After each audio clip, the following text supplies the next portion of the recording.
Malam hari ini udah baca posternya belum? Kita persekutuan hari ini namanya apa? Halo, aku jelas? Jelas Kak Kristina. Oke. Oke. Malam hari ini kita temanya tentang inner child ya. Nah, seperti yang aku bilang tadi di depan kayak nggak kerasa ya udah tanggal 19, nggak kerasa udah minggu ketiga di bulan April. Pernah nggak sih kayak misalkan kita pas ulang tahun atau tiba-tiba pas ngisi biodata, entah perpanjangan SIM atau apa, terus disuruh ngisi umur, loh tiba-tiba udah umur 27 aja nih, atau loh tiba-tiba udah umur 20 plus-plus kayak gitu kan. Aku yakin juga teman-teman yang di sini pasti seragam lah ya umurnya, rata-rata sama. Nah, nggak kerasa udah umur segitu, tapi pasti kita pernah punya kenangan dong di masa kecil. Rasanya kayak kemarin masih kejar-kejaran sama temen di halaman sekolah, atau biasalah selisih paham sama temen, rebutan makanan, rebutan pensil, kayak gitu kan. Nah, tapi kan pernah ada ya kenangan itu nggak selalu kenangan yang baik. Kita pasti ingat kenangan yang baik, tapi pasti ada juga kenangan yang buruk yang nggak terasa tuh kita ingat sampai ternyata terbawa sampai kita dewasa. Nah, apa sih hubungannya kenangan-kenangan itu sama, eee, hari ini atau tentang inner child? Langsung aja kita biar nggak penasaran, kita akan mendengarkan apa itu tentang inner child, bisa dibantu oleh moderator kita malam hari ini, Kak Bastian. Silakan Kak Bastian. Thank you Kak Kris. Selamat malam teman-teman KDM. Selamat hari Senin, luar biasa banget. Ini banyak banget kayaknya yang datang ada 300 orang, luar biasa. Ya, jadi malam ini tadi seperti yang sudah diinformasikan oleh Kak Kristina, kita akan ada pembicara yaitu Ibu Yeni Triwayuningsih yang merupakan direktur dari PT Asah Asih Asuh Indonesia dan juga dosen Fakultas Psikologi Universitas Mercu Buana Yogyakarta. Dan beliau akan berbicara mengenai inner child bareng-bareng sama teman-teman KDM semua malam hari ini. Dan nanti teman-teman boleh bertanya atau memberikan feedback atau kira-kira mendapatkan pengalaman yang kira-kira tidak sesuai dengan apa yang disampaikan Ibu Yeni nanti, bisa aja disanggah. Oke? Tapi cara sanggahnya jangan langsung diinterupsi, nanti Ibu Yeninya ke distract ya. Teman-teman boleh chat di chat room, dan nanti kita juga akan ada Q&A session, atau pas nanti Ibu Yeni Triwayuningsih memberikan materi, pengen ngejawab juga nggak apa-apa. Tapi nanti di belakang kita akan ada Q&A session, jadi silahkan bertanya dengan rapih ya teman-teman semuanya. So, untuk tidak memakan waktu yang lebih lama, langsung kita persilahkan aja Ibu Triwayuningsih, silahkan. Ya, terima kasih banyak Kak Bastian untuk waktunya. Saya punya waktu berapa menit ya untuk bicara? 40 menit? Ya, 40 menit kurang lebih, Bu. 40 menit ya. Oke, kita langsung aja. Ini bahasan tentang inner child ya. Sepertinya sangat menarik karena kita semua udah dewasa muda ya, tapi tentunya pernah mengalami masa anak-anak. Ya, saya akan kenalan dulu bahwa saya seorang psikolog yang juga menangani masalah-masalah klinis untuk anak dan remaja.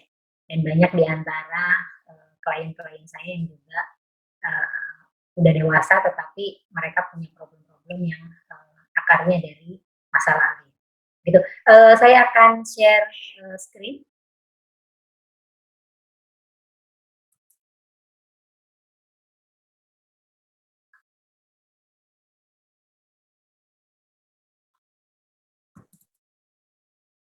Ya, udah ini kali ya.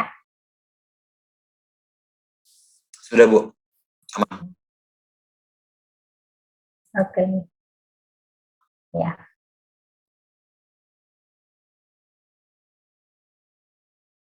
Teman-teman, adakah yang ini sudah cukup jelas ya? Apakah ini bisa dilihat dengan jelas? Ya. Ya. Ini anak saya.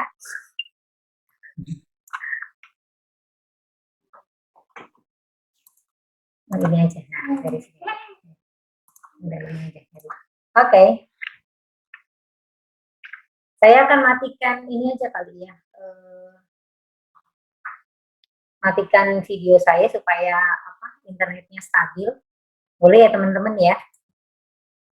Ya, jadi Boleh, Pak? ini inner child di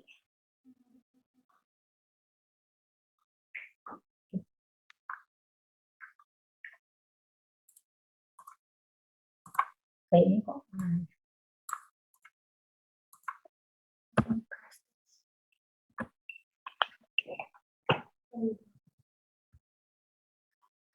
Ya,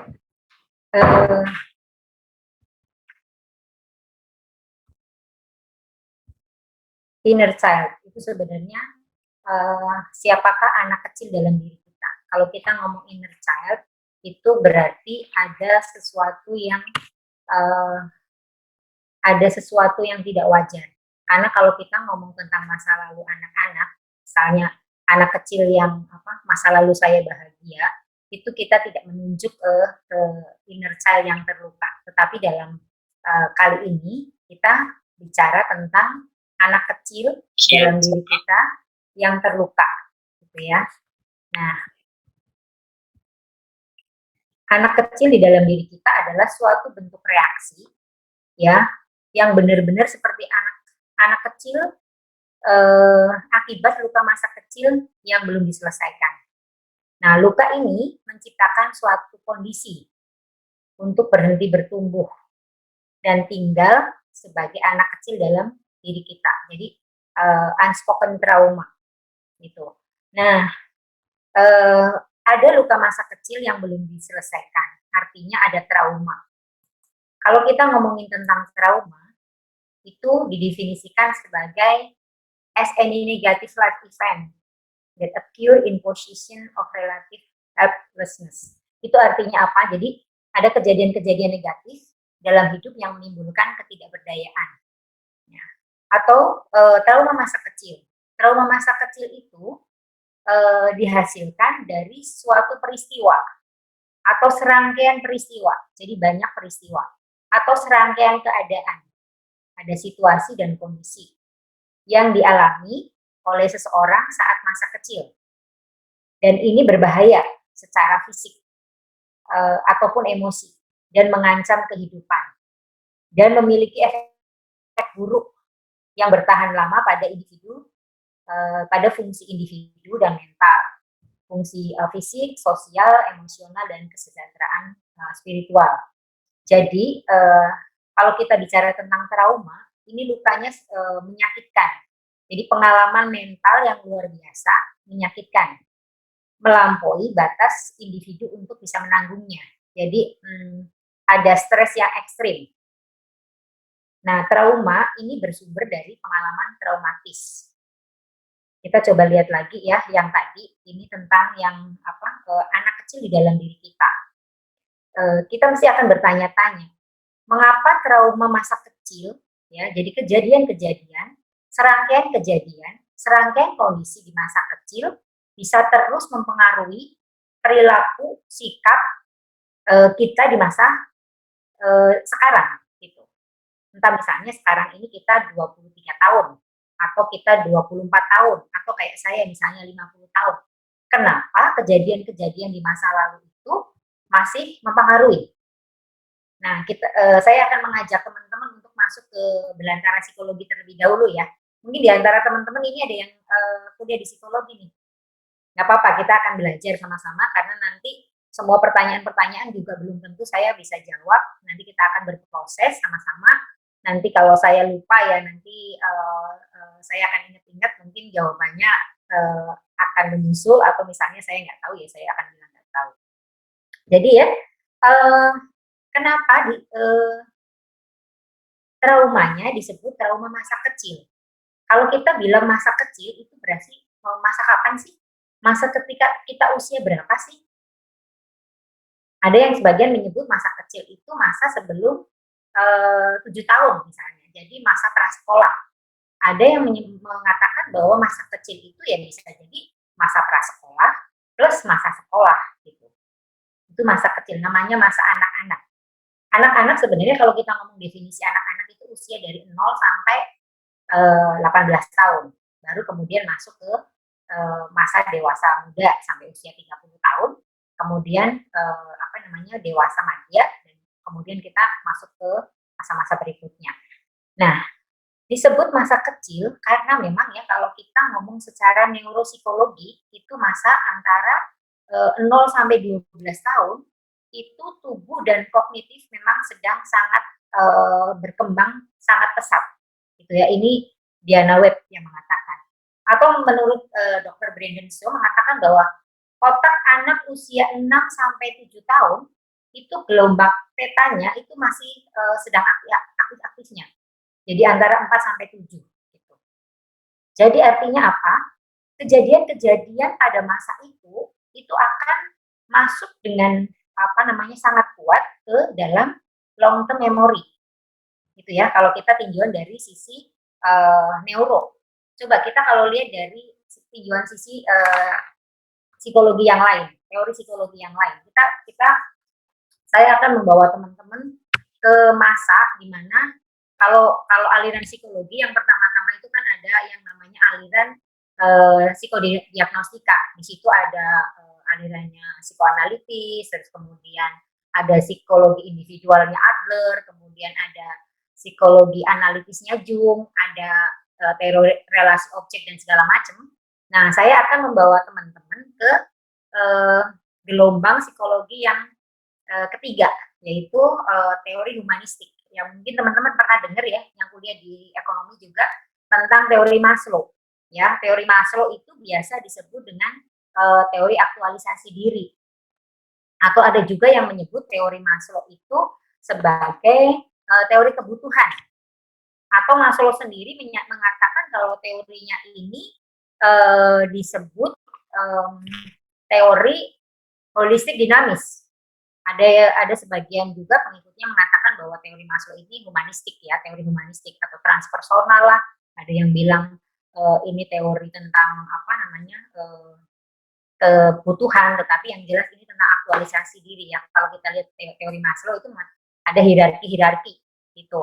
Ada kebutuhan mendasarnya apa? Fisiologis, ya kebutuhan makan, kebutuhan seksualitas itu bisa di fisiologis, kemudian kebutuhan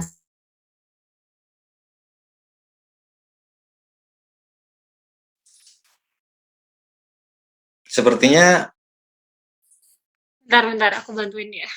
Oke, teman-teman, sepertinya ada kesalahan teknis, mohon bersabar ya. Buat teman-teman yang baru saja bergabung, ini kita sedang berbicara mengenai inner child bersama dengan pembicara Ibu Yeni Riwahyuningsih, dan nanti teman-teman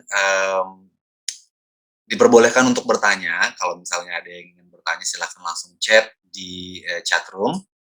Atau kalau nggak sabar boleh langsung raise hand, nanti saya akan bantu tanya kepada pembicara. Gimana Bel? Masih Bel? Bentar, tadi laptop dia mati, aku Iya, ini tiba-tiba ya. Sorry ya. That's okay Bu, that's okay. Iya, ini tahu nih. I'll open the PowerPoint habis itu. Oke. Jadiin aku co-host dong Kak. Oke, Jos, tolong Jos. Dan Bel. Sudah. Aku ganti wifi dulu. Kok bisa sih? Mati tiba-tiba. Nyolokinnya salah. Nyolokin ininya salah. Wah, Nyolokin itunya salah. By the way, ini malam hari ini ramai banget, ini ada 37 orang, wow. Oke, iya. Oke. Ini oke. Udah bisa share ya. Ya punya aja. Karena pembicaranya kondang. Oke, jadi Oke, terima kasih. Ibu Yeni. Kita sampai di mana ya? Sampai sini ya tadi. Ya. Wait a sec.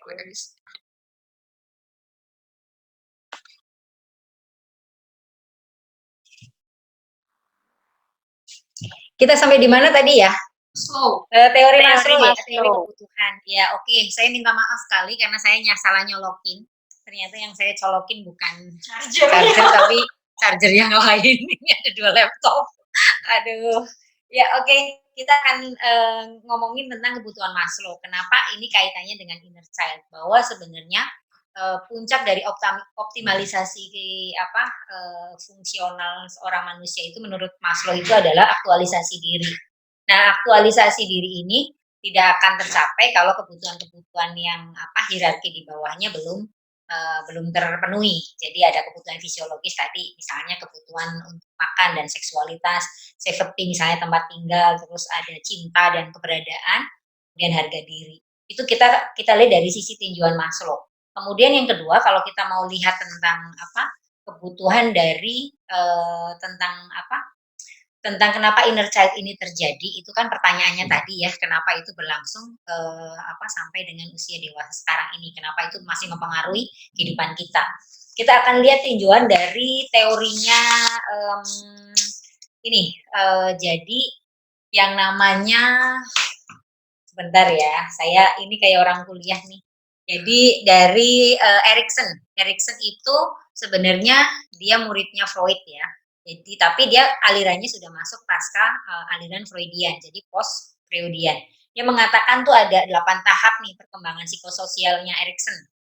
Ya, yang pertama, nah tahap-tahapan ini ada di usia-usia tertentu. Dan ketika misalnya penyelesaian krisis pada tahapan ini tidak terlampaui, tidak terselesaikan dengan baik, ini akan mempengaruhi pada tahapan-tahapan berikutnya.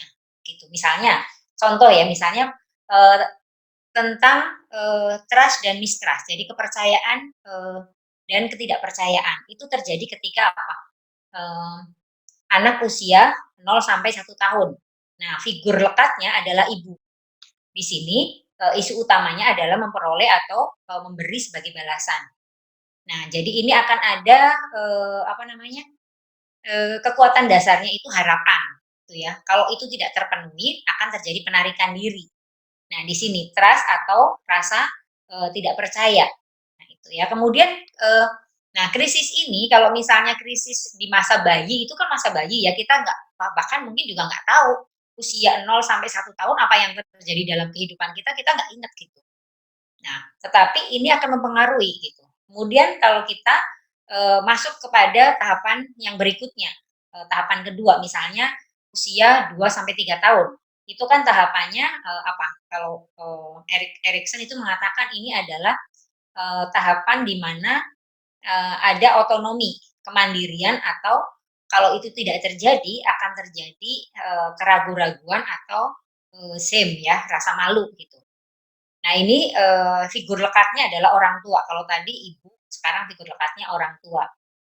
Nah, terjadi di sini misalnya anak, kalau kita ngomongin karena ini Erik Erikson adalah muridnya Freud, dia mengatakan bahwa ini ada terjadi masa, kalau Freud mengatakan masa anal gitu ya. Nah, ada menahan BAB misalnya, atau kemudian melepaskan. Nah, anak di sini berkembang kemauannya, kehendak.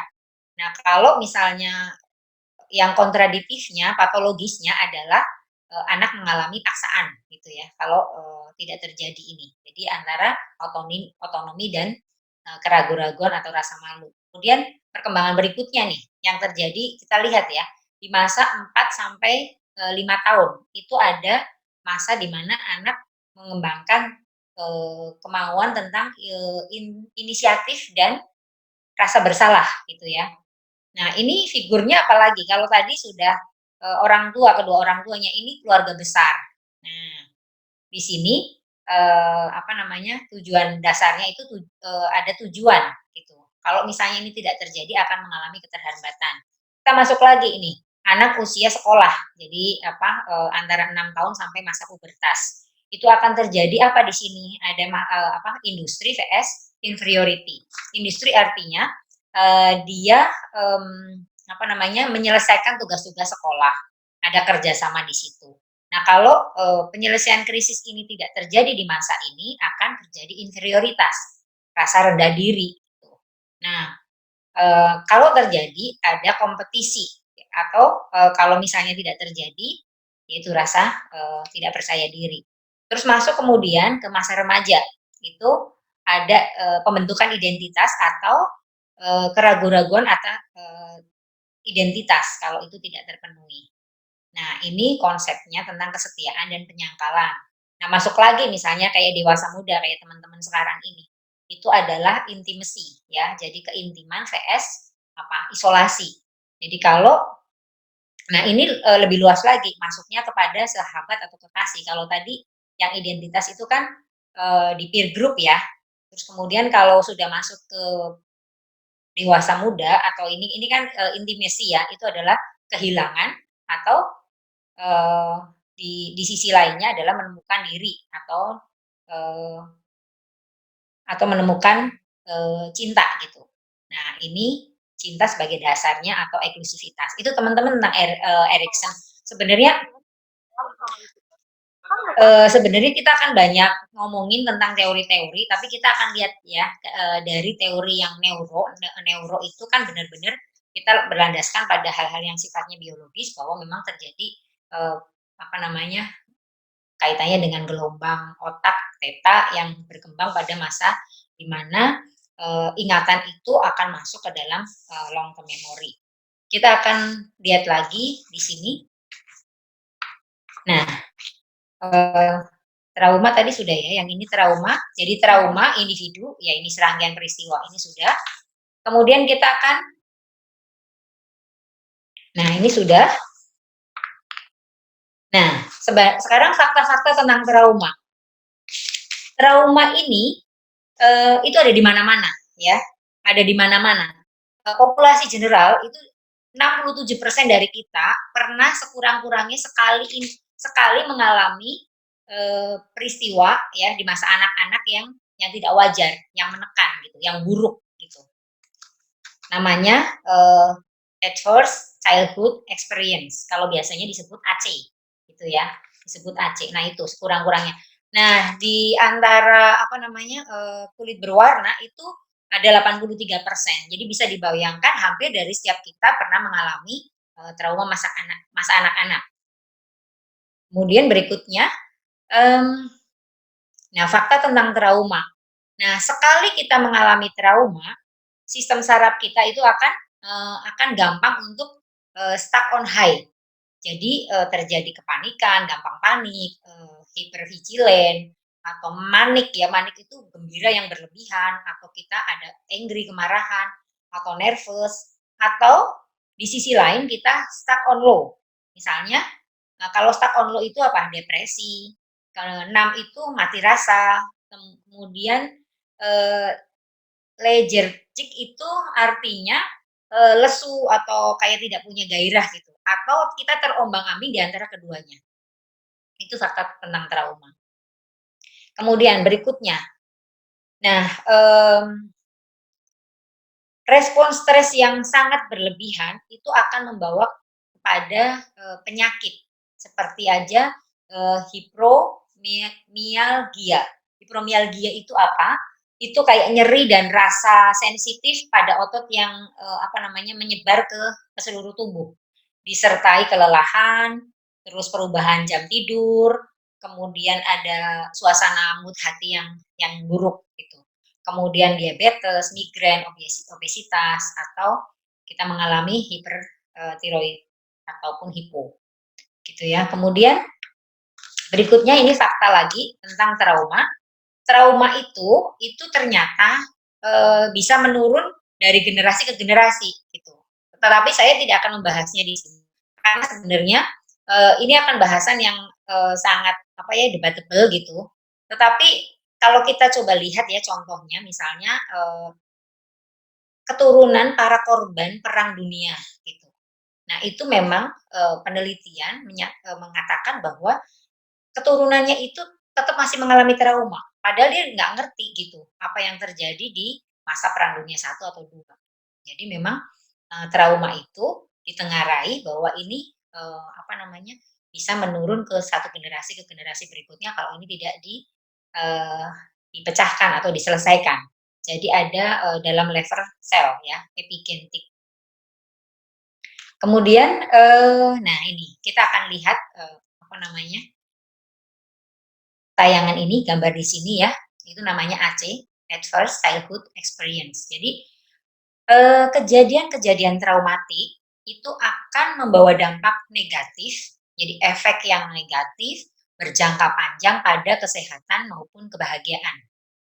Nah, apa aja yang menyebabkan trauma ini? Ada abuse, ada neglect, ada household challenges. Abuse ini ada 3 ya, misalnya emotional abuse. Emotional abuse itu bentuknya biasanya verbal maupun non-verbal. Non-verbal misalnya sikap terhadap anak yang apa ya, misalnya kita nggak setuju tapi marahnya itu diperlihatkan dengan mimik muka yang menakutkan gitu. Itu bahasa non-verbal gitu ya. Atau kita apa namanya, membuat anak takut karena sikap-sikap kita. Nah, kalau verbal abuse itu yang bisa dikategorikan verbal abuse ini saya sudah mengkoleksi nih. Tadi saya sempat karena persiapannya cukup mendadak jadi saya nggak tuliskan tapi nanti teman-teman bisa lihat. Jadi misalnya kategori penganiayaan secara verbal, ada penolakan atau menarik cinta, misalnya pada anak. Tidak ada yang sayang sama kamu gitu ya, misalnya itu kan berarti penolakan atau menarik cinta. Kemudian ada memberikan kata-kata yang mengecilkan hati, misalnya waktu kecil kita misalnya selalu dikata-katain ya misalnya sama orang-orang terdekat misalnya, "Bodoh amat sih kamu," gitu kan, itu artinya memberikan kata-kata yang mengecilkan hati. Atau menuntut kesempurnaan, "Kenapa sih kamu hanya jadi juara 2 bukan juara 1," gitu. Atau prediksi negatif, "Ah, mana bisa kamu mendapat nilai di atas 8," gitu. "Kamu kan orang bodoh," gitu, "kamu kan biasanya juga nggak pernah bisa," gitu ya, itu prediksi negatif. Atau perbandingan negatif, misalnya, "Kenapa kamu tidak sepinter si adikmu?" Atau "Kenapa kamu tidak sepinter kakakmu?" Gitu. Atau mengkambing hitamkan, gitu ya. Misalnya, "Gara-gara kamu, adikmu jadi masuk rumah sakit," gitu. "Gara-gara kamu, ibu jadi, apa namanya, sakit-sakitan," gitu. Atau membuat malu. Misalnya kita mempermalukan anak, di depan orang lain, "Ih, udah gede kok masih ngompol," gitu. Atau mengutuk atau menyumpahi misalnya. Coba kalau nakal ya, nggak nurut, baru tahu baru tahu rasa gitu ya. Kamu nanti, apa misalnya, kena kena laknat gitu misalnya. Atau mengancam, misalnya, "Mama akan kurung kamu ya di kamar ya, kalau kamu tidak mau belajar," gitu. Atau mengucapkan kata-kata yang membuat anak merasa bersalah. "Kok kamu tega sih berbuat begini? Padahal ibu kurangnya apa sih?" Gitu. Nah, dan itu dijawabkan terus-terusan gitu ya. Kemarin itu saya melihat satu tayangan, mungkin teman-teman juga ada yang saya tuh baru melihat YouTube-nya Geng Halilintar gitu. Saya pengen tahu ini kok, heboh banget ya tentang Atta Halilintar gitu. Jadi saya pengen lihat tuh Geng Halilintar. Itu ada satu apa, ini ya tayangan YouTube-nya di mana si anak kecil, kayaknya anak yang ke-10 gitu, itu di-prank gitu sama saudara-saudaranya dan ayah dan ibunya. Pokoknya dibuat si anak ini merasa bersalah gitu, merasa bersalah banget. Bener-bener sih kalau saya lihat sih dari apa, tayangan itu, ini bukan apa, anak itu terus pura-pura nangis, tapi bener-bener dia nangis banget gitu ya karena prank, apa, perasaan bersalah yang dilakukan oleh karena dia suka ini loh HP-nya, nggak dipelihara dengan baik gitu. Nah itu, saya pikir-pikir keluarga ini tahu nggak ya gitu, tentang, eee, tentang bahwa bahwa ini akan beresiko gitu, untuk menimbulkan trauma. Tapi itu ditunjukkan bahwa anak penting untuk merasa bersalah gitu ya. Jadi saya pikir-pikir ini teori dari mana ya, apa teori saya yang lebih kuno, apa teori dia tentang rasa bersalah itu lebih benar atau gimana gitu. Itu aneh aja. Itu ya teman-teman, tentang, kita kita masuk ke abuse yang emotional abuse atau physical abuse. Berupa misalnya anak dijedotin, anak ditempeleng, misalnya anak di apalah ya yang tentang, yang berkaitan dengan fisik. Kemudian sexual abuse. Sexual abuse ini, penelitian dan kita juga tahu lah ya, nggak usah pakai penelitian juga, di Indonesia itu kebanyakan seksual abuse itu terjadi di kalangan orang-orang terdekat, oleh pamannya, oleh adiknya sendiri, oleh kakaknya, bahkan oleh ayahnya, gitu. Saya baca grup ya hari ini dikirim tuh dari grup family, itu ada apa sih namanya, seorang anak perempuan yang bagaimana dia memberi pengampunan kepada, ayahnya yang memperkosanya, gitu. itu kejadian begitu. Atau neglect ya, neglect itu pengabaian, itu juga ada emotional neglect atau physical neglect. Kemudian juga nih ada tantangan-tantangan dalam keluarga, misalnya, KDRT gitu ya, atau ada, ini abuse-abuse yang lain. Kemudian ada, marital illness, jadi, eee, apa ya, hal-hal yang berkaitan dengan, perkawinan yang tidak sehat gitu. Kemudian ada parental separation, ada divorce misalnya. Dan, macam-macam yang terjadi di dalam keluarga. Nah, teman-teman, ini, eee, orang-orang dengan AC ya, dengan pengalaman trauma yang 6, jadi jumlahnya 6 gitu ya, dia akan mati 20 tahun lebih cepat daripada orang-orang yang tidak mengalami, gitu. Ini menurut ya ini saya ambil data ini dari Telminas, IPK klinis tahun 2009 gitu. Itu bisa kebayang ya, eee, ternyata kalian kalau mau mati muda ya gampang, punyailah pengalaman-pengalaman pahit yang banyak begitu. Terus, ini kalau temuan ya 4 atau lebih pengalaman, traumatik ini.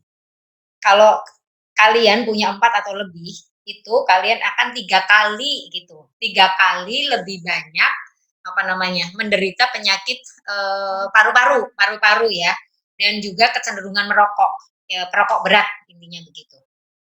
Terus, 14 kali nih, 14 kali, percobaan bunuh diri itu terjadi pada, orang-orang dengan masa lalu atau dengan trauma-trauma yang banyak gitu, 4 kali ini ya.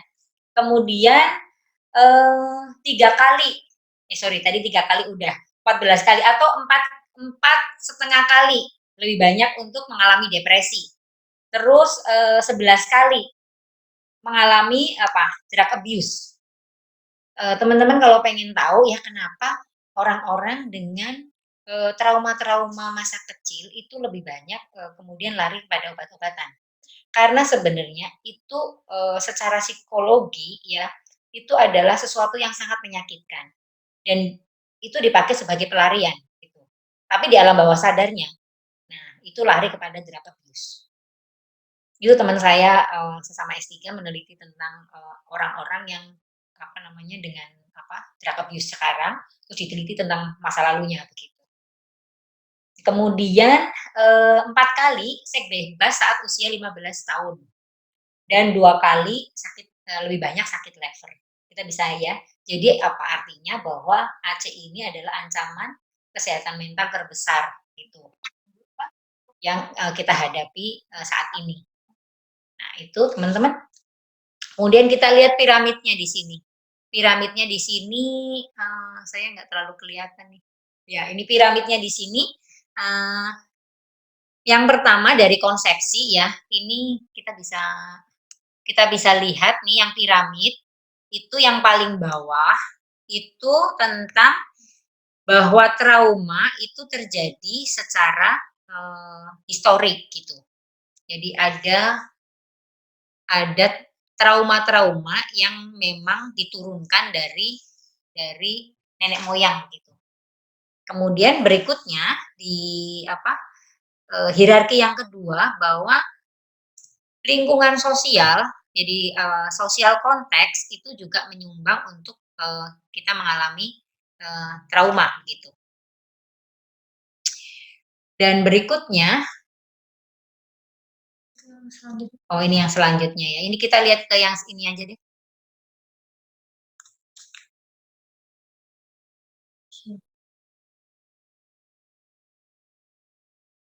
Nah ini piramid yang lebih lebih gampang dilihat.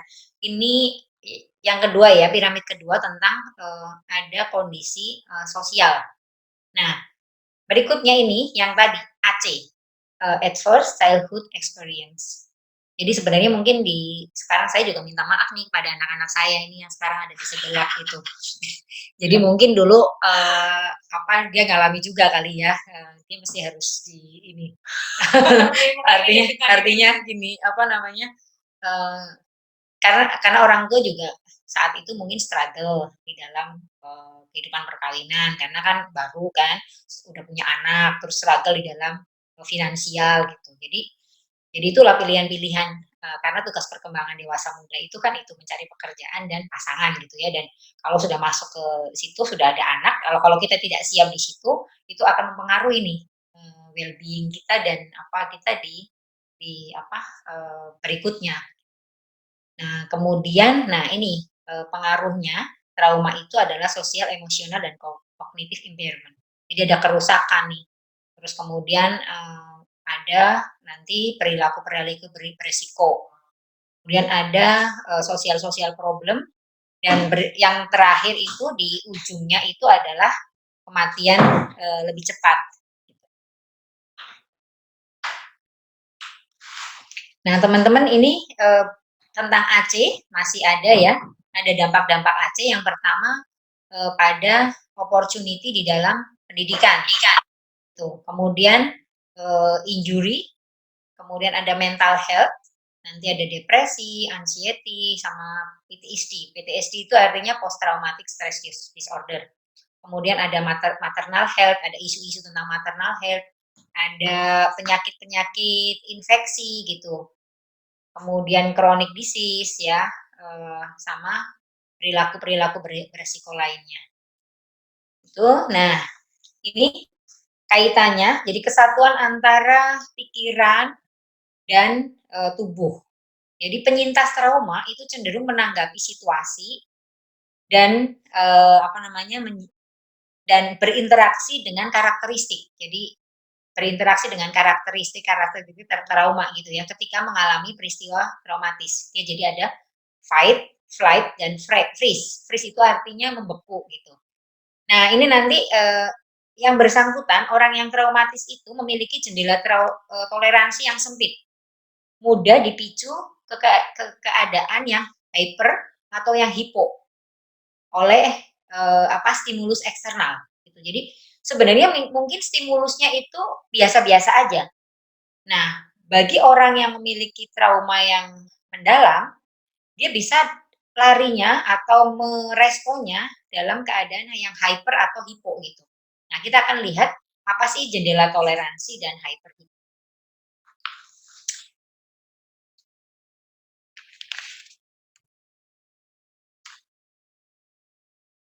Nah, ini ya.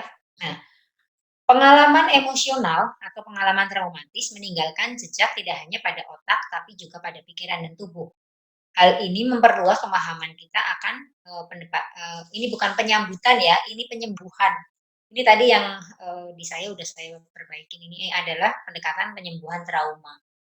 Gitu. Ini sebenarnya dari buku yang tentang mind body ini, Unity. Nah, ini.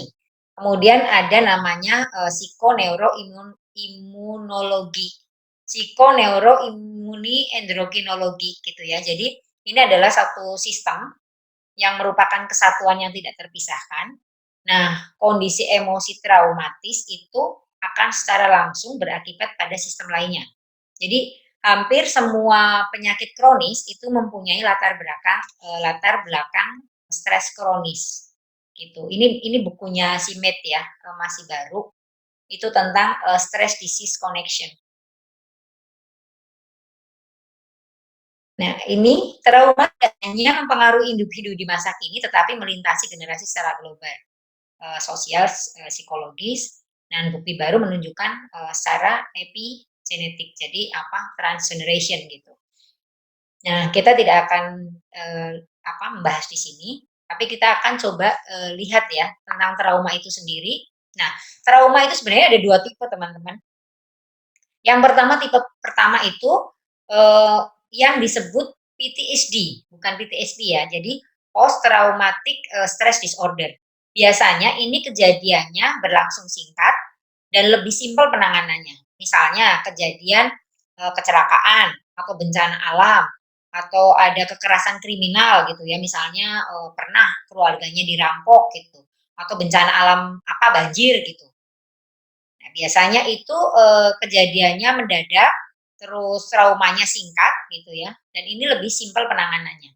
Tapi ada tipe kedua yang sekarang ini kita bicarakan, ya trauma masa kecil yang sifatnya, nah ini namanya trauma tipe kedua ini trauma developmental trauma. Jadi trauma perkembangan itu. Apa yang terjadi? Ini penyiksaan yang berulang kali. Yang tadi saya sudah jelaskan tentang abuse-nya tadi ya, emotional abuse gitu. Terus kemudian misalnya menjadi tawanan perang gitu ya, atau menjadi ada di kamp konsentrasi misalnya, atau kekerasan seksual dan fisik yang berulang-ulang. Gitu. Itu yang tadi saya jelaskan di awal tentang trauma. Nah, trauma-trauma yang tipe kedua ini penanganannya lebih susah. Gitu. Karena kejadiannya biasanya serangkaian kejadian yang berulang. Nah, ini ada yang bisa disembuhkan, ada yang lama, ada yang tidak pernah sembuh gitu.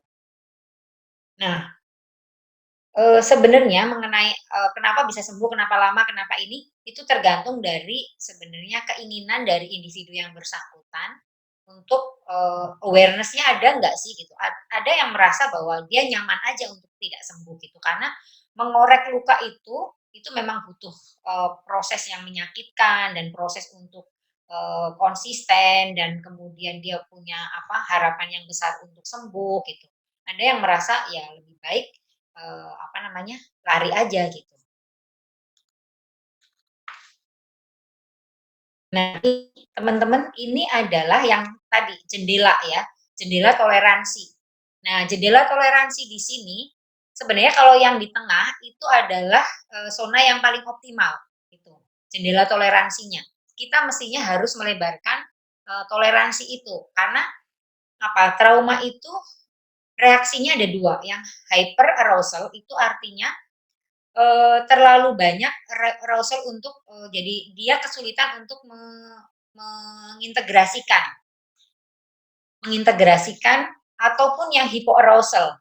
Hypoarousal sama, hyperarousal itu sama jeleknya gitu. Jadi kalau yang hyper itu terlalu banyak emosi, gitu. Misalnya ini ya, kemudian reaktivitas yang berlebihan, hipervigilen, terus kemudian, dia tidak punya reaksi emosional yang shaking gitu.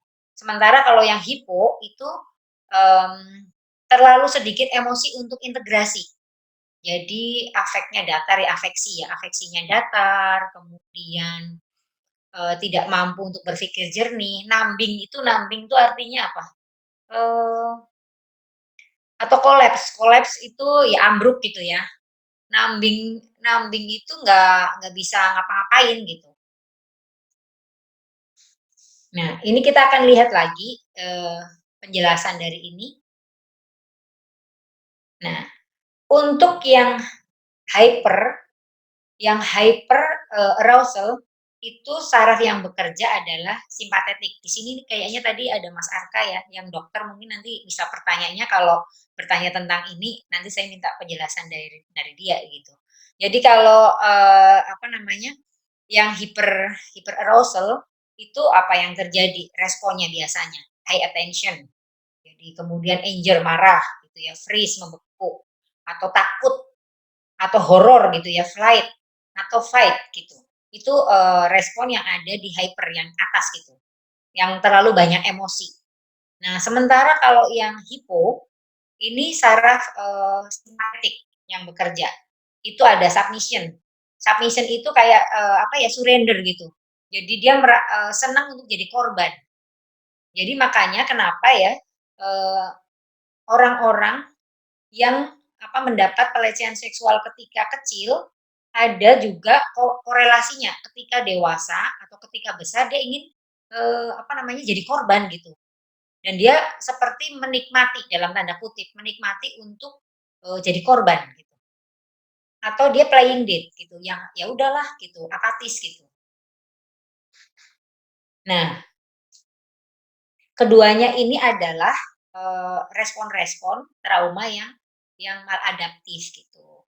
Nah, di yang parasimpatetik atau yang hipoarousal ini juga misalnya sadness gitu ya, kesedihan atau grief gitu, itu masuk di dalam di sini. Nah, teman-teman, kita masih masuk ke window ya. Jadi sebenarnya yang kita perlukan itu bukan kita ada di dalam keadaan yang hyper atau yang hipo, tapi kita lebih di dalam kondisi yang di tengah tuh. yang stabilisasinya gitu. Stabilisasinya lebih banyak gitu. Kita jadi akan membuat stabilisasi. Kita akan lihat lagi. Nah, dampak dari pengalaman trauma ya. Jadi tadi kejadian-kejadian yang tidak wajar, kejadian-kejadian yang menekan, itu akan mempengaruhi diri kita. Nah, berjalannya waktu, nah ini akan membentuk satu trauma.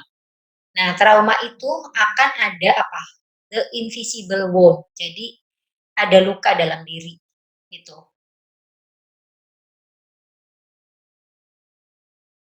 Nah, ini ada teori-teori ya, teori-teori untuk bagaimana sih kita memproses gitu, yang akhirnya memproses trauma-trauma ini untuk menuju ke pemulihan. Nah, saya salah satunya nih ada namanya AIP. AIP itu Adaptive Information Processing Theory.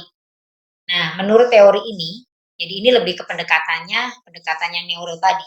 Jadi manusia itu mempunyai sistem pemrosesan informasi yang sifatnya fisiologis gitu ya. Jadi kayak kita kan ada otak nih yang ini, yang bisa mencerna dan mengolah semua informasi agar bisa digunakan untuk meningkatkan taraf kehidupan menjadi lebih sehat. Nah, sistem ini mempunyai kecenderungan alamiah untuk mencapai kondisi sehat mental. Nah, menurut teori ini, pemulihan diri secara psikologis ya, itu tadi pemulihan trauma itu sama aja prosesnya dengan proses fisiologis lainnya. Misalnya sebenarnya kata trauma itu dulu kan dipakai untuk dari bidang kedokteran ya. Misalnya kalau kita mengalami trauma akibat benturan misalnya. Nah, proses pemulihannya itu sama gitu, yang psikologis maupun yang fisiologis. Nah, trauma psikologis menyebabkan ketidakseimbangan di sistem persyarafan, menimbulkan sumbatan yang disebabkan karena pemrosesan informasi yang tidak tuntas. Kemudian informasi yang disfungsional ini disimpan dalam jejaring ingatan dalam keadaan belum selesai terproses gitu. Nah, fungsi terapi untuk pemulihan trauma ini adalah menemukan hotspot. Jadi ada hotspot dari kejadian-kejadian yang belum terproses tadi. Gitu. Nah, AIP model teori AIP itu digunakan untuk menginterpretasikan gejala klinis ya. Jadi gejala-gejala yang ini yang diakibatkan oleh trauma dan kemudian untuk memprediksi keberhasilan terapi. Nah, ini juga model ini untuk memandu praktek klinis gitu. Jadi ada pengalaman ini teori banget, mungkin saya sekilas aja gitu ya. Saya cepat aja memproses pengalaman buruk traumatik T sesuai dengan kriteria DSM, dan T kesulitan hidup sehari-hari yang berdampak sama atau lebih besar terhadap munculnya gangguan atau keadaan patologis. Nah, pengalaman buruk yang dipikirkan, diungkapkan, dan diproses sampai individu tidak lagi terganggu gitu. Jadi kalau kita masih terganggu, kita ingat kejadian masa lalu terus kita kemudian kayak kejang atau freeze atau kemudian kita jadi apa namanya anger, marah atau kemudian malah sedih yang amat sangat gitu, itu artinya kita masih belum selesai. Gitu. Asumsinya ya karena sudah terhubung dengan asosiasi yang sesuai, individu belajar mengenal dirinya dan orang lain dan lebih memahami situasi tersebut. Hal-hal yang dipelajari dari pengalaman tersebut digunakan secara konstruktif untuk keperluan yang akan datang. Ini masih ya. Kemudian trauma psikologis berat menyebabkan terjadinya ketidakseimbangan dalam sistem persyaratan. Misalnya ada perubahan neurotransmitter, adrenalin, kortisol gitu. Kemudian, nah ini menyebabkan sistem AIP tidak dapat berfungsi optimal. Informasi traumatik ya, jadi misalnya ada image gitu. Jadi kita ada gambar-gambar, terus ada suara, kemudian ada afek itu ada perasaan, ada sensasi tubuh yang tidak enak, disimpan seperti aslinya dalam keadaan yang mengganggu. Jadi kejadiannya udah lama sekali, tapi image-nya, suaranya, afek, sensasi tubuhnya masih kita rasakan gitu, masih kita bawa. Dan kemudian ketika ada pemicu, stimulasi eksternal yang kecil aja, kita menjadi merespon dengan reaksi yang berlebihan. Itu bisa munculnya macam-macam ya.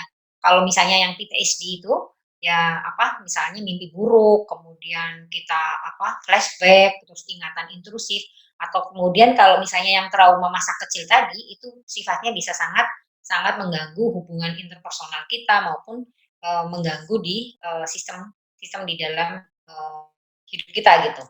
Nah, ini teman-teman trauma, tanda-tanda trauma kita akan lihat tanda-tanda panah ini ya. Yang pertama sebenarnya trauma itu menyebabkan gangguan adaptif, gangguan penyesuaian diri atau menyebabkan gangguan stres akut.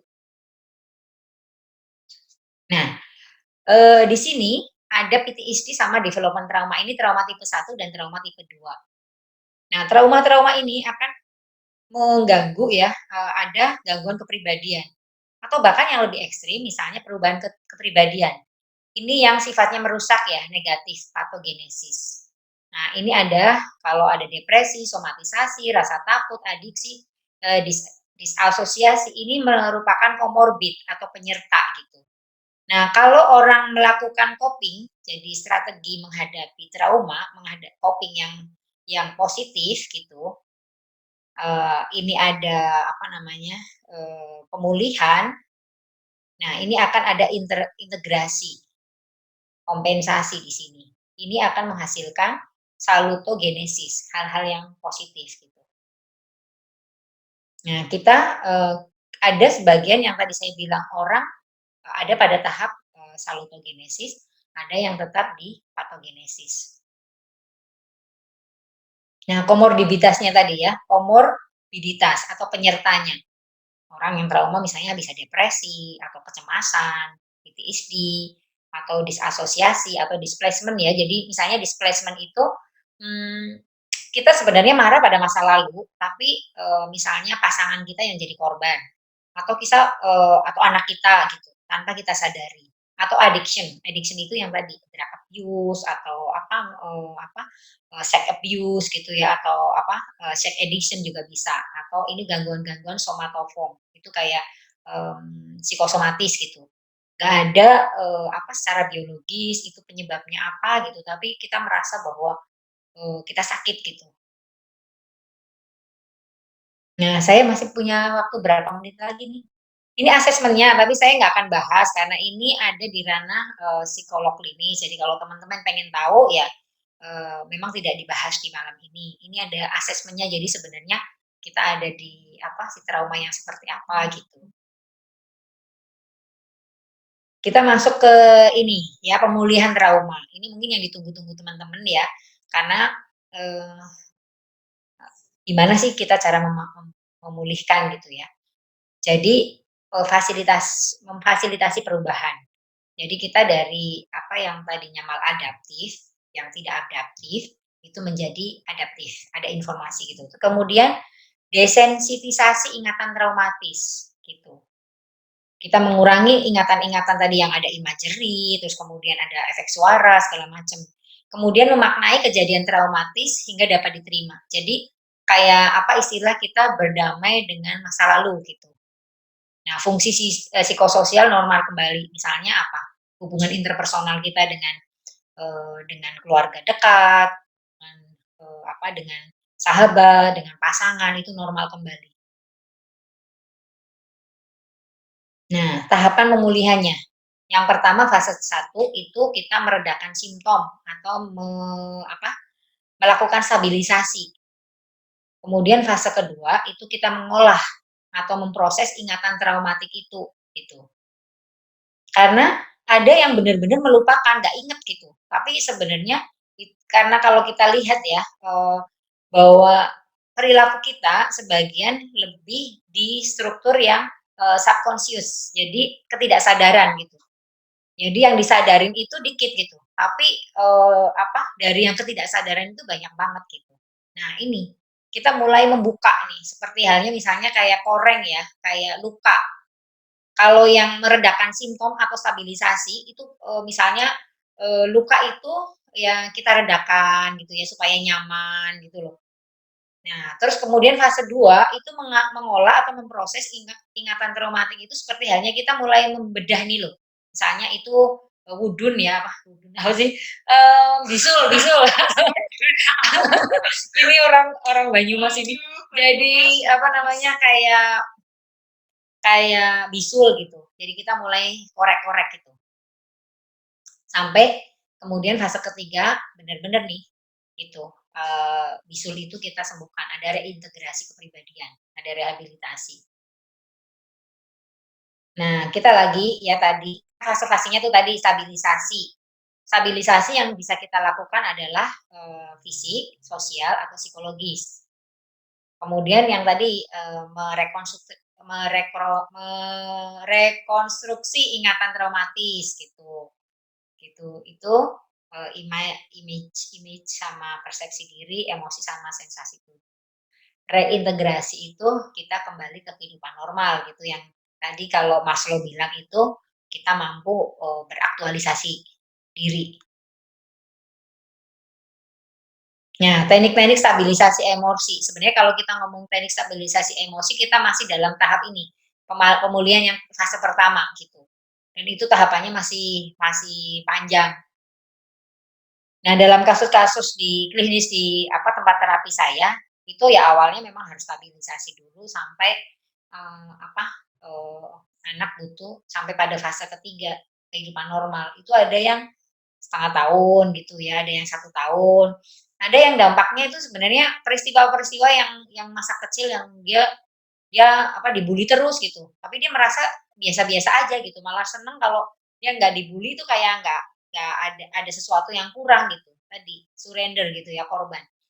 Nah, stabilisasi setelah mengalami peristiwa traumatik. Ini biasanya untuk yang PTSD gitu atau yang perlu stabilisasi dulu gitu. Stabilisasi fisik, jadi mengatasi gangguan fisik dan masalah kesehatan dan keamanan lingkungan fisik. Kemudian stabilisasi sosial, ini keamanan, kondisi kehidupan, fungsi dasar dalam kehidupan sehari-hari, kontak sosial dan hubungan terapeutik. Kemudian stabilisasi psikologis, ini adalah itu tadi toleransi emosi ya, window of tolerance itu tadi sama regulasi emosi. Terus diri sendiri dan distansi. Distansi itu kadang kita harus berjarak dengan trauma itu. Gitu. Nah, ini sumber untuk sumber-sumber untuk pemulihan ya, sumber-sumber kekuatan pribadi.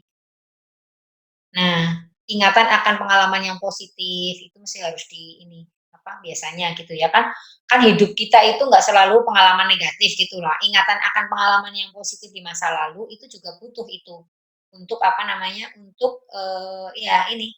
untuk resource-nya, untuk pemulihan. Terus ada enggak kemampuan untuk mencapai sukses gitu-gitu. Itu yang yang kemudian dibalancekan gitu.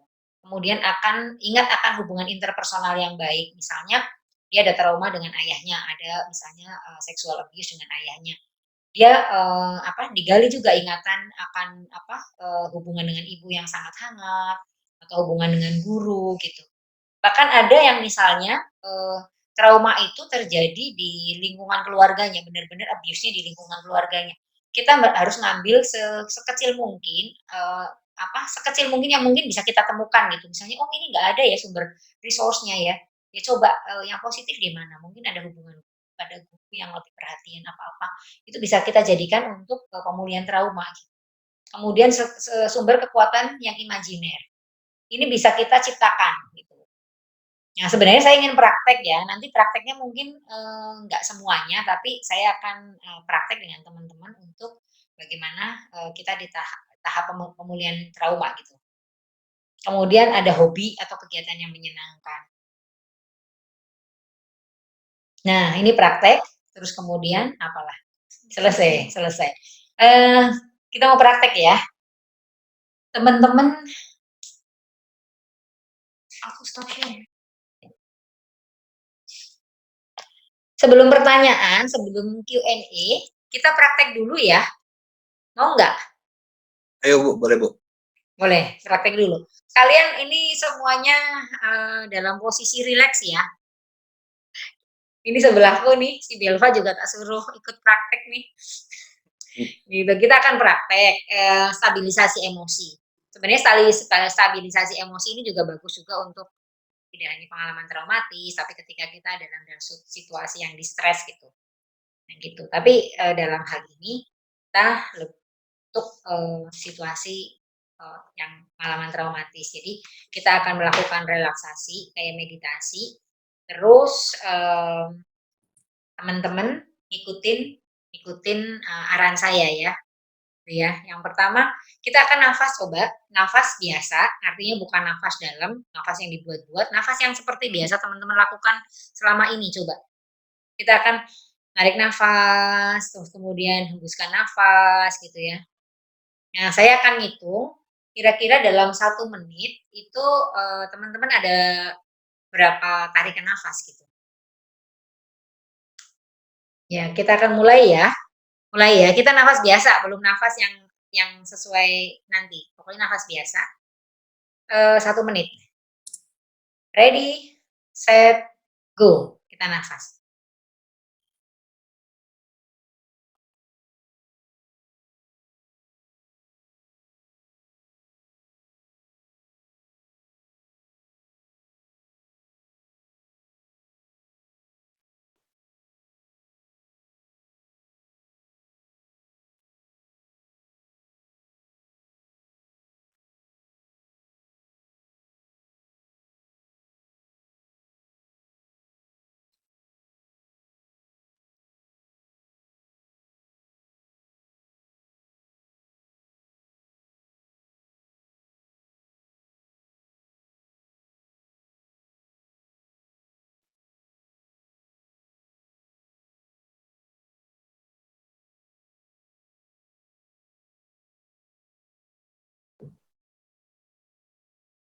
Ya, stop. Tunjuk jari aja. Ini kalau yang masih belum video, nggak apa-apa ya. Jadi yang nafasnya kurang dari 10 apa tarikan coba bisa angkat tangan nggak? Pakai raise hand. Raise hand, pakai raise hand boleh. Ya, yang apa namanya? Tadi kurang dari 10 ya, yang kurang dari 10 ya. Gitu. Atau yang nggak ada ya, yang raise hand ada nggak yang kurang dari 10? Ada Kak Dari Vina. 10, satu ya. Kak Yulia, terus siapa lagi? Vina, Bu. Nah, ya itu udah terbiasa meditasi kayaknya ini. Kalau yang lebih dari 25, lebih dari 25 tarikan, ada nggak? Jadi kayak cepet gitu nafasnya. Kak Tania. Iya, oke, ya, ya. Ya, jadi biasanya kalau dalam kondisi normal orang melaporkan itu antara 10 sampai 25. Kalau 25 ke atas itu biasanya karena ada sesuatu gitu. Mungkin dia lagi dalam posisi tidak nyaman gitu, stressful. Nah, kalau yang di bawah 10 itu biasanya memang dia di dalam kondisi pernafasan dalam. Kondisi gelombang yang lebih bukan beta tapi alfa gitu ya. Nah, sekarang saya akan ngajari teman-teman untuk kita latihan nafas sepanjang, nafas dalam. Nah, posisinya mungkin diatur aja supaya kaki dan tangan kita rileks gitu ya, tangan kaki rileks, ini kaki rileks ini sebelahku, kakinya rileks, terus kita akan coba tarik nafas dengan cara kembungkan perut gitu, terus tahan hitungan 3 detik atau sesuai kemampuan. Terus setelah itu kita akan hembuskan atau keluarkan nafas dengan kita tiup gitu ya. Dan sampai perut kita kempes, kemudian kita tahan lagi 3 hitungan gitu. Paham ya? Ya, coba kita akan tarik. Tarik nafas. Kembungkan perut. Bila dirasa cukup, tahan 3 hitungan. Kemudian keluarkan. Hembuskan dengan mengembiskan perut. Tahan hitungan. Dan tarik nafas kembali. Kita lakukan ini berulang-ulang sampai kita merasa lebih tenang. Jangan lupa posisi tubuh kita rileks. Tangan dan kaki kita rileks. Posisi kepala juga rileks. Kita tarik nafas. Kembungkan perut. Tahan. Kita hembuskan. Hembuskan perut dan tahan. Kita tarik lagi. Tahan. Hembuskan.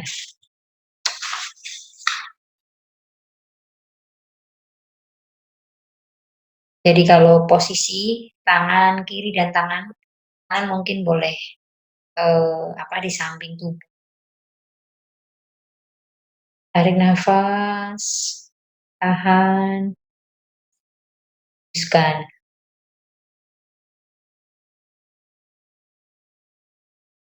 Tarik nafas, hembuskan.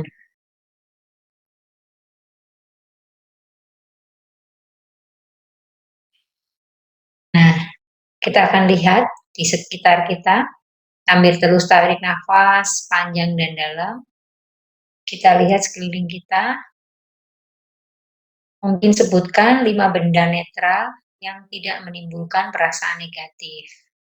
Misalnya, saya melihat laptop, saya melihat lantai, saya melihat meja, saya melihat kursi, saya melihat apapun yang ingin kita sebutkan.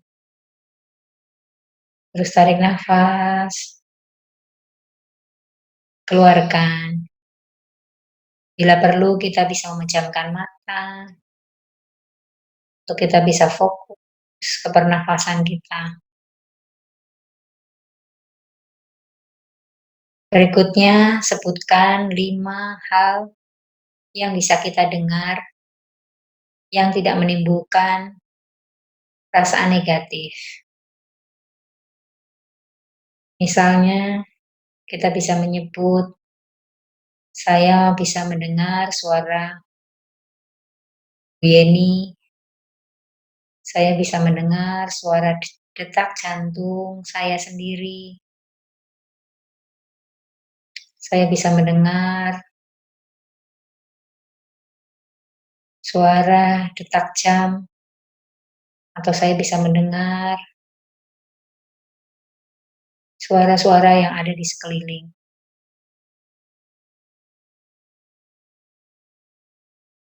Tetap tarik nafas panjang dan dalam. Sekarang kita bisa menyebutkan 3 hal yang bisa kita rasakan. 5 hal yang bisa kita rasakan. Misalnya, saya dapat merasakan sandaran tangan di kursi ini. Saya dapat merasakan jari kaki yang menempel di lantai. Saya dapat merasakan dinginnya udara AC. Saya dapat merasakan punggung yang bersandar di kursi.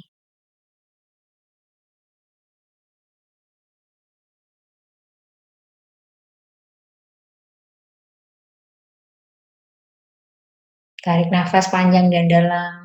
Kita dalam kondisi sadar sepenuhnya saat ini dan di sini.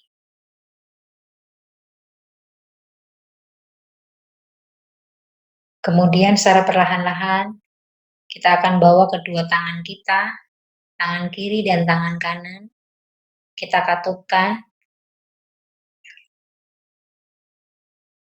Kita katupkan jari kelingking kiri dengan jari kelingking kanan. Jari telunjuk dengan jari telunjuk. Jari manis dengan jari manis. Jari tengah dengan jari tengah. Ibu jari dengan ibu jari. Dan kita bawa ke dada kita.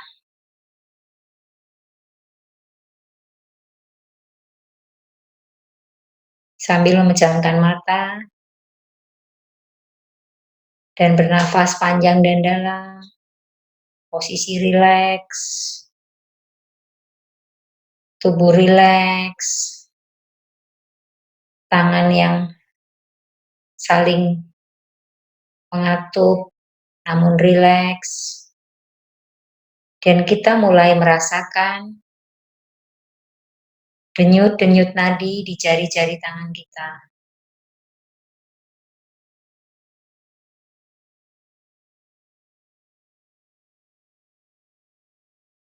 Mungkin beberapa orang tidak segera merasakan, itu tidak mengapa. Kita tetap tarik nafas panjang dan dalam.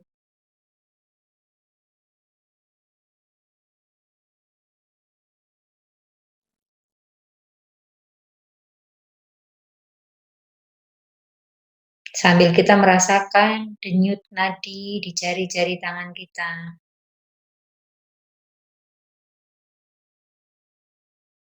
Kita bisa mengatakan dalam hati,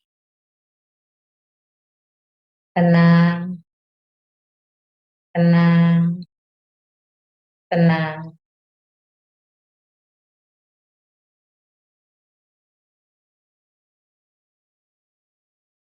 Atau kita bisa mengatakan dalam hati kita,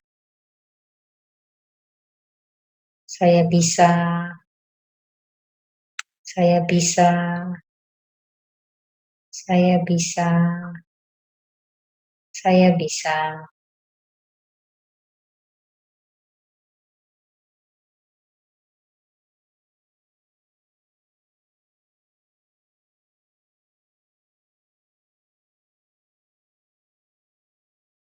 Atau kita mengatakan dalam hati bahwa kita menyayangi diri kita, anak kecil yang ada di dalam diri kita. Kita bisa mengatakan sayang, sayang, sayang, sayang, atau cinta, cinta, cinta.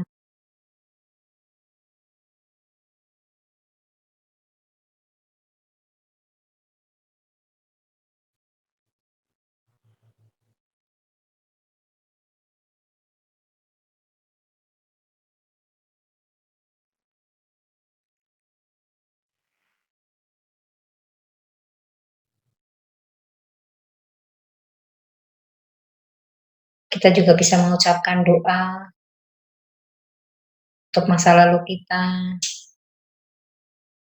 untuk kita berdamai dengan masa lalu.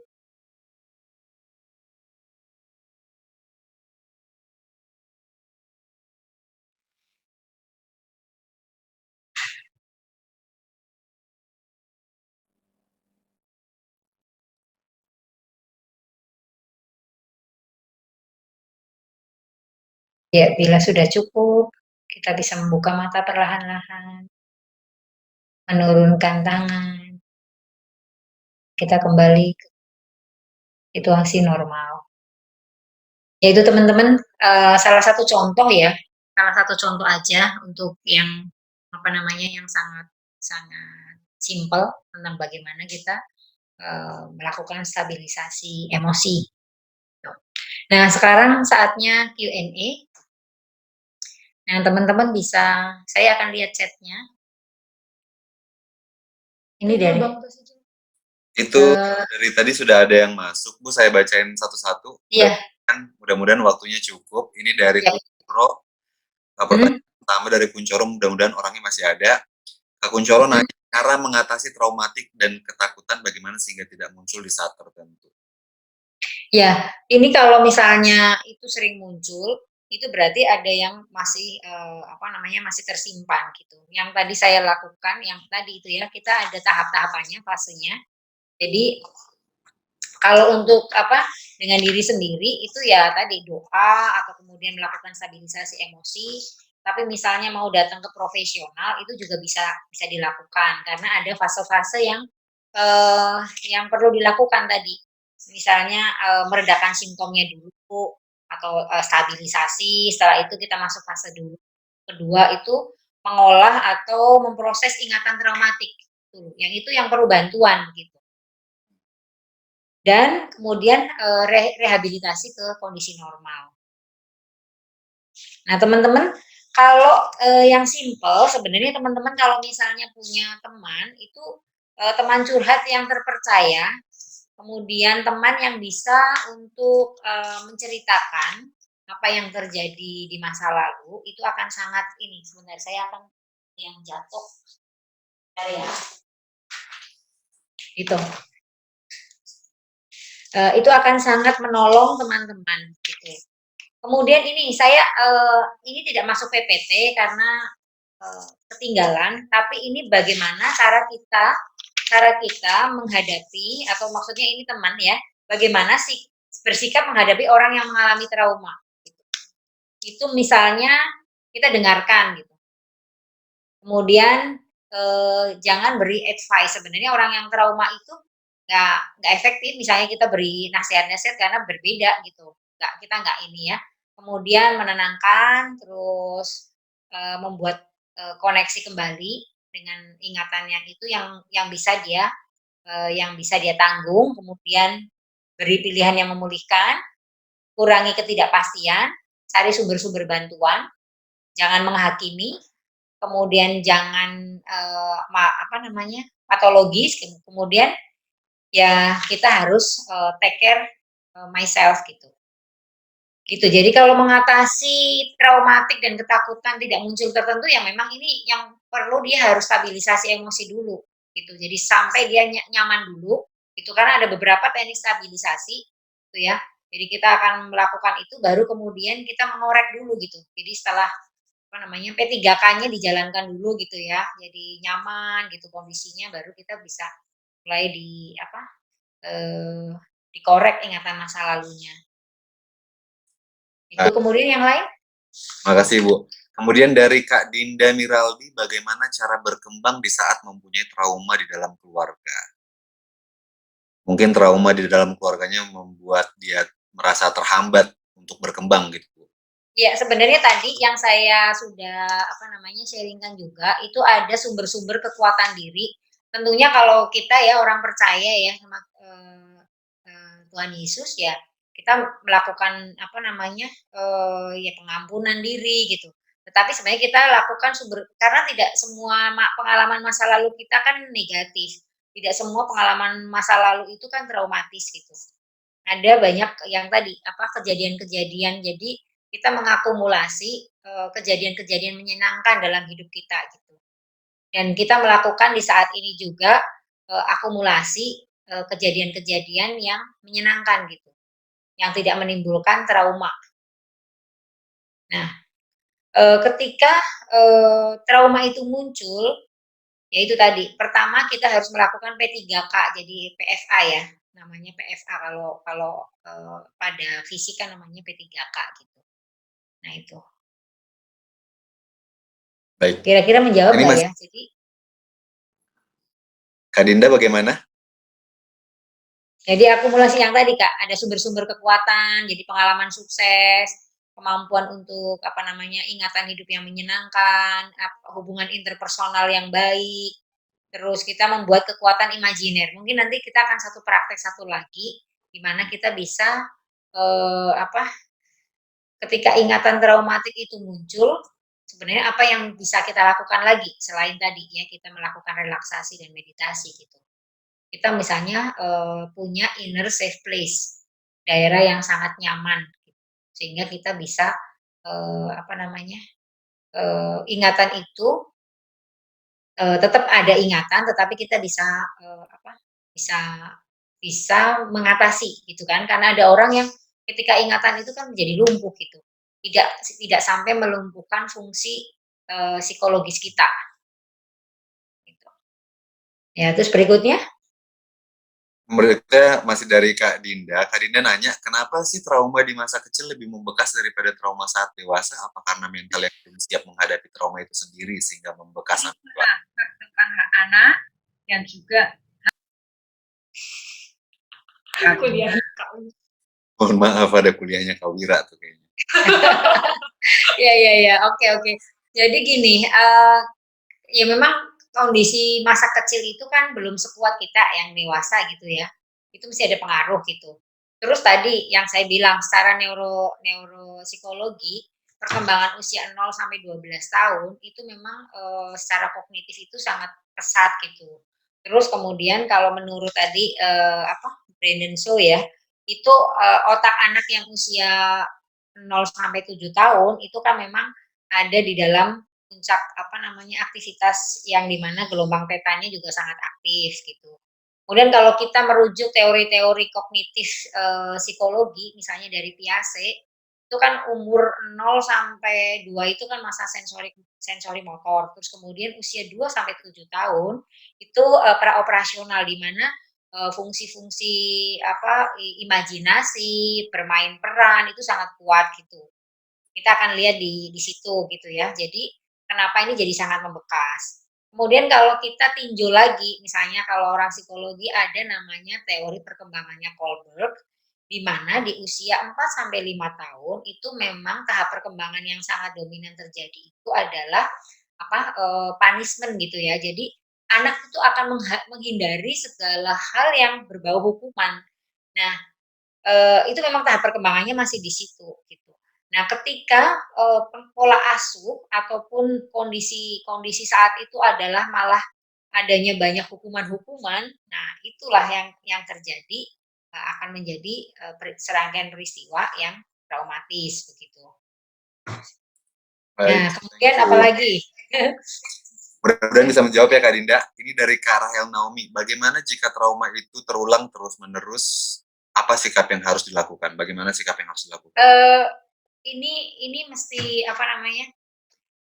Tadi tetap fase 1, fase 2, fase 3 dan akan sangat baik kalau misalnya datang ke profesional, artinya psikolog gitu ya. Sekarang di tiap puskesmas di Sleman ada psikolog gitu dan akan bisa membantu gitu. Karena, mungkin kalau kita tahunya ya artinya kan kalau yang bisa dilakukan oleh orang awam itu di tahap fase 1 gitu, stabilisasi gitu. Misalnya tadi kayak kita praktek yoga, kita doa, kita curhat ke teman, tapi ada teknik-teknik tertentu yang dimana kita tadi fase 2-nya ya, kita harus melakukan apa namanya, itu kayak mengorek gitu. Itu kan tidak semua orang jadi mengolah atau memproses ingatan traumatik gitu, dan itu akan sangat bahaya gitu.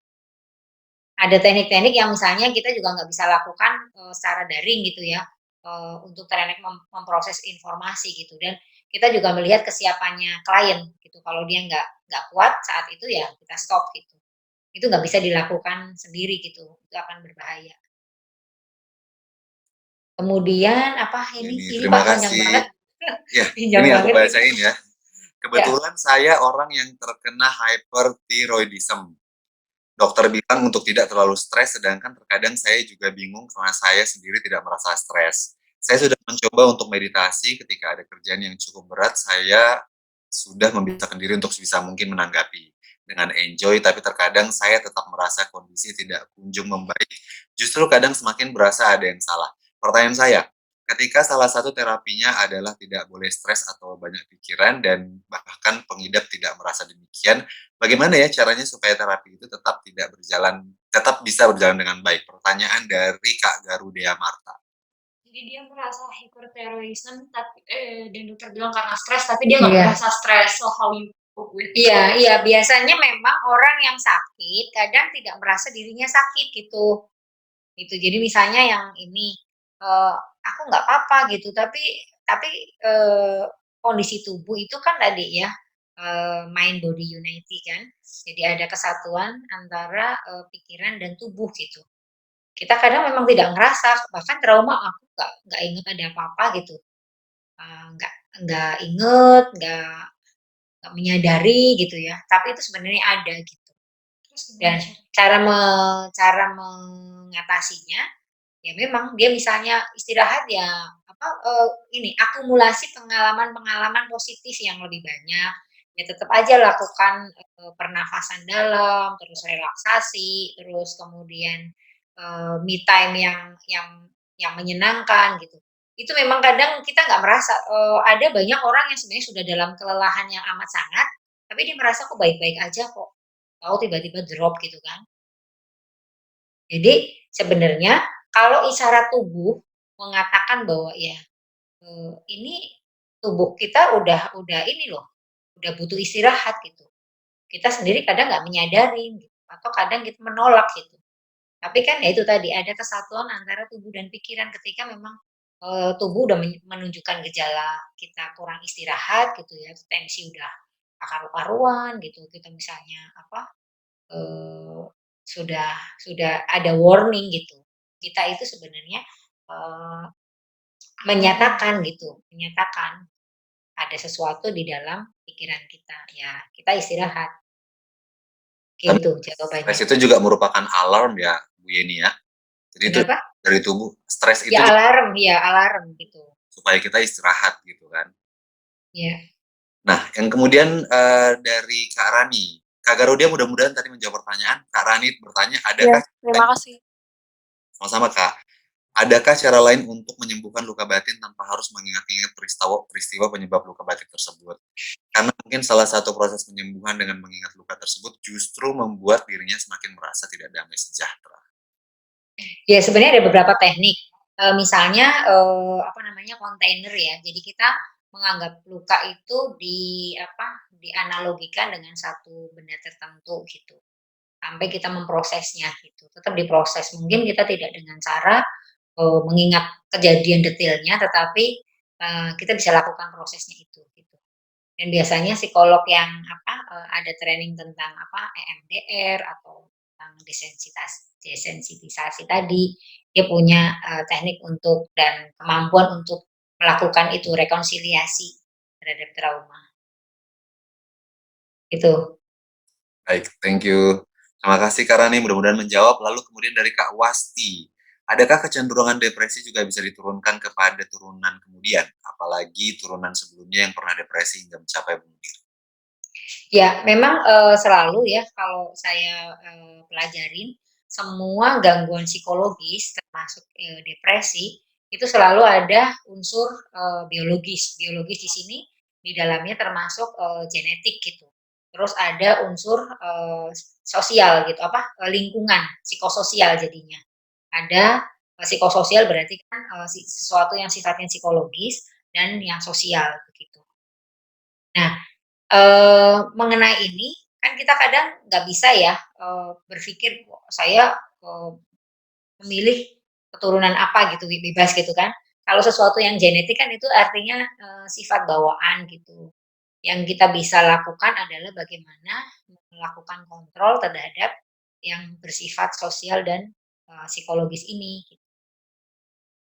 Yang tadi saya bilang bahwa trauma pun itu sifatnya transgenetik gitu, transgeneration gitu. Jadi melintasi batas-batas generasi satu ke generasi berikutnya. Tapi, kalau kita mikir bahwa, itu kan jadi kita kayak pasif ya, jadi terus apa yang dilakukan, makanya sebenarnya kemudian berkembang yang namanya mazhab keempat psikologi, psikologi positif.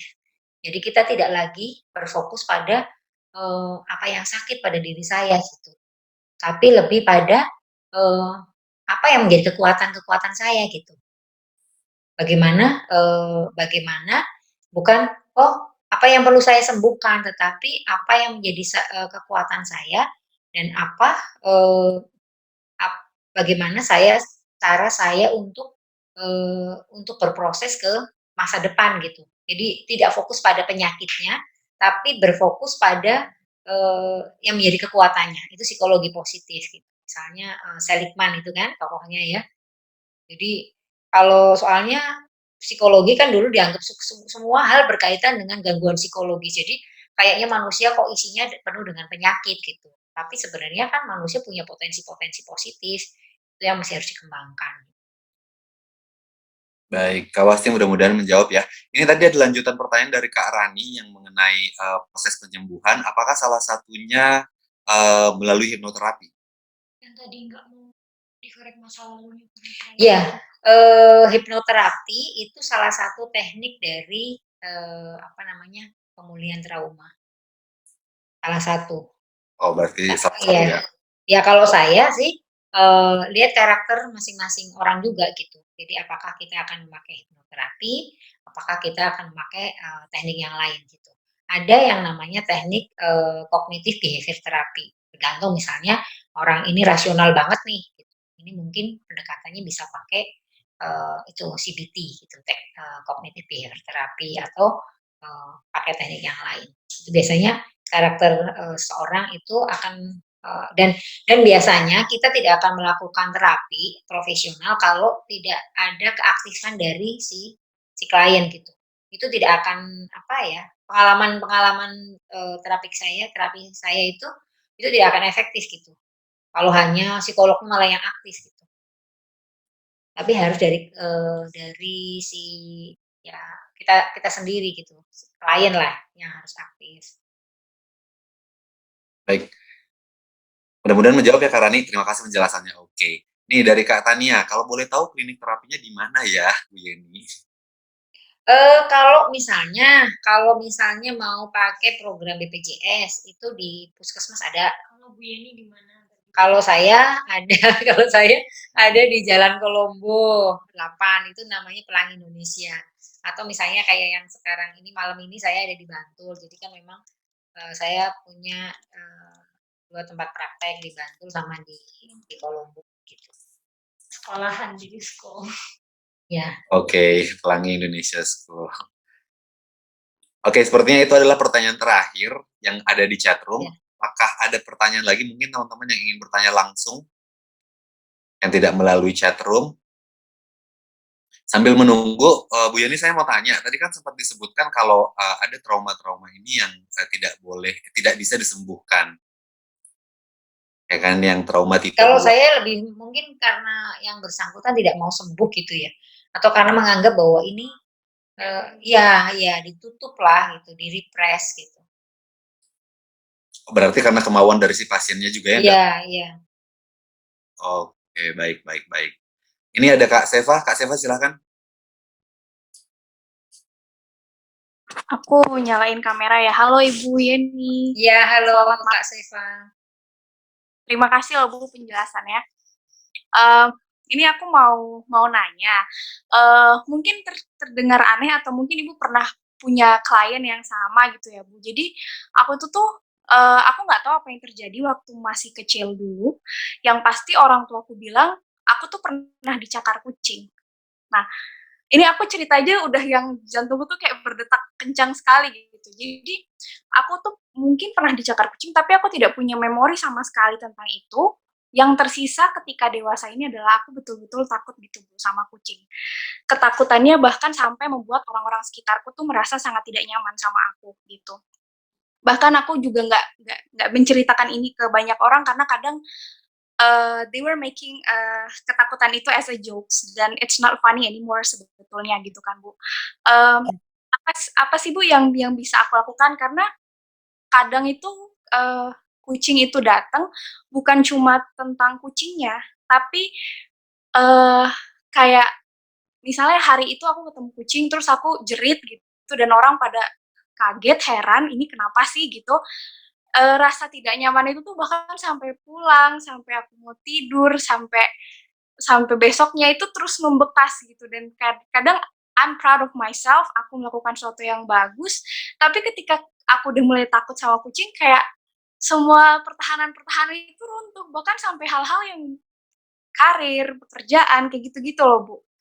Apa yang bisa aku lakukan ya? Karena aku juga nggak tahu waktu itu, waktu masih kecil itu apa yang kucing itu lakukan ke aku. Katanya sih waktu itu pernah dicakar gitu kan. Dan apakah ini memang sebuah penyakit yang bisa aku bawa ke psikologis yang profesional gitu untuk kemudian Ya. disembuhkan gitu, Bu?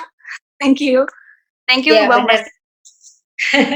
Ya, sebenarnya, orang macam-macam ya, ada yang takut kucing, ada yang takut ulet, ada yang takut macam-macam lah, kecoa gitu kan. Ya itu memang, kalau itu sudah tarafnya mengganggu, ya memang perlu dipulihkan, perlu disembuhkan gitu kan, supaya fungsi kita benar-benar optimal gitu. Nah, eee, kalau tidak bisa dilakukan sendiri, ya memang harus, ke psikolog itu, Kak Seva. Oh, Nah, apakah memang nanti aku dikasih kucing gitu, Bu?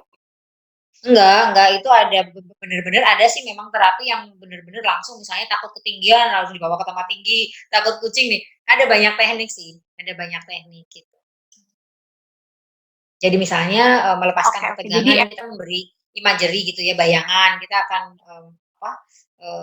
membayangkan kucing, terus nanti terjadi apa di dalam reaksi di tubuh kita, terus, akan ada terapi untuk melepaskan ketegangan, terus kucing itu makin dekat itu nanti sampai, ingatan traumatik dan kemudian, dengan apa, setelah dengan bayangan kucing itu tidak membuat ketakutan, ya itu nanti mungkin suatu saat akan ada pengalaman dengan kucing sungguhan gitu, sampai ketika dirimu siap gitu.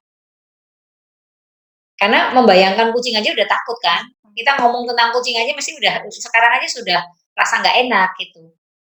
Jadi itu harus, istilahnya tadi, kita dibuat nyaman dulu gitu, ada ketegangan, jadi ada inner safe place, kita bayangkan kucing, terus kita tegang, kita masuk ke inner safe place kita gitu. Terus bayangan kucing lagi, tegang, inner safe place, sampai sampai, ketika kita sudah nggak tegang lagi, sudah nggak membuat sensasi tubuh yang nggak nyaman, kita bisa masuk ke tahap berikutnya begitu. Memang nggak bisa langsung gitu tergantung ya berapa berapa lamanya proses terapi, itu tergantung juga keaktifan dari kita gitu, terus juga dari, sumber-sumber pendukung. Gitu, sumber-sumber pendukung itu misalnya, ya keluarga yang mendukung, terus kita sendiri motivasi yang kuat untuk sembuh, itu sangat mempengaruhi begitu. Itu Kak Seva. Thank you Bu Yeni. Kak Seva Ya. gimana? Iya, berarti kasus ini tuh memang bisa diselesaikan psikolog gitu, dan pasti akan ada asistensi yang bertahap dan Iya, dilakukan sesuai dengan kasus masing-masing gitu ya Bu ya. iya. Saya bahkan ada klien yang benar-benar itu sebenarnya traumanya gempa gitu, gempa Bantul gitu. Anaknya sekarang udah gede, tapi itu ya. Jadi dia dengar suara keras, suara orang membentak aja udah ketakutan minta ampun gitu. Jadi ya itu, jadi itunya di gempa tapi suara keras, suara apa dia takut. Dan itu juga butuh waktu. Kayaknya dia baru selesai 1 tahun lah gitu. Sampai dia nggak merasa terganggu lagi. Gitu Kak. Oke Bu. Thank you Kak Seva. Bu, satu pertanyaan akhir dari Ya. Dewi. Selamat malam Ibu Yeni, saya mau bertanya bagaimana cara menghadapi atau cara memberi feedback pada teman yang curhat yang isinya mostly dia cenderung berpikir sebagai korban. Tadi sebenarnya Ibu Yeni udah jelaskan ya caranya seperti apa, mungkin bisa dijelaskan kembali Bu Yeni. Iya, yang tadi, saya ada catatan tadi ya, yang saya tadi bilang nggak masukin PPT gitu, karena Iya. nah, itu bagaimana cara menghadapi, teman yang mengalami, trauma gitu kan. Ya kita harus, yang pertama kita harus take care dari kita sendiri, karena jangan sampai kita nanti malah, ikut-ikutan gitu. Karena kalau paparan gitu ya, tapi bener sih.